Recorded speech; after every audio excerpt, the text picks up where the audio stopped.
వేదవతి, ప్రేమ ఇద్దరూ మాట్లాడుకుంటూ ఉంటారు బయట నుంచొని. వేదవతి ప్రేమతో నీ వల్ల కూడా ఆయన అవమానపడి బాధపడే పరిస్థితి రాకూడదు. బయటికి వెళ్ళి చేసే పనులు, డాన్స్ క్లాసులు, ట్యూషన్ అంటూ ఇలాంటి పనులు ఏవీ చెయ్యను అని నాకు మాట ఇవ్వు అంటుంది ప్రేమని. ప్రేమ ఆలోచించి వేదవతికి మాటిస్తుంది. ఇక అలా మాటివ్వగానే వేదవతి ఆనందంతో ప్రేమని దగ్గరికి తీసుకొని హగ్ చేసుకుంటుంది. ఇక ధీరజ్ నైట్ డ్యూటీ అంటూ బయటికి వెళ్ళిన ధీరజ్కి కారులో నుంచి ఏదో బాక్స్ని తీస్తూ ఉండగా కారులో నుంచి తీసే బాక్స్ ధీరజ్ బొటనవేలుపై పడుతుంది. బొటనవేలుకి గాయమయ్యి బ్లడ్ వస్తూ ఉంటుంది. ఇక ఇంటికి వచ్చిన ధీరజ్ అలా పడుకుని పోతాడు.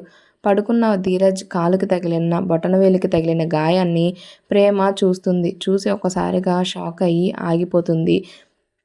ఆ గాయాన్ని చూడగానే ప్రేమ బాధపడి లోపలికి వెళ్ళి ఫస్ట్ ఎయిడ్ కిట్ని తీసుకుని వచ్చి ధీరజ్ కాలుకి తగిలిన గాయానికి బ్లడ్ వస్తూ ఉండగా ఆ బ్లడ్ని కాటన్తో తుడుస్తూ ఉంటుంది.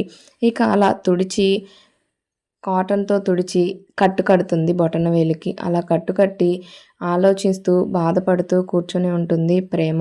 ధీరజ్ పడుకుంటాడు. ప్రేమ ఏడుస్తూ కూర్చుంటుంది.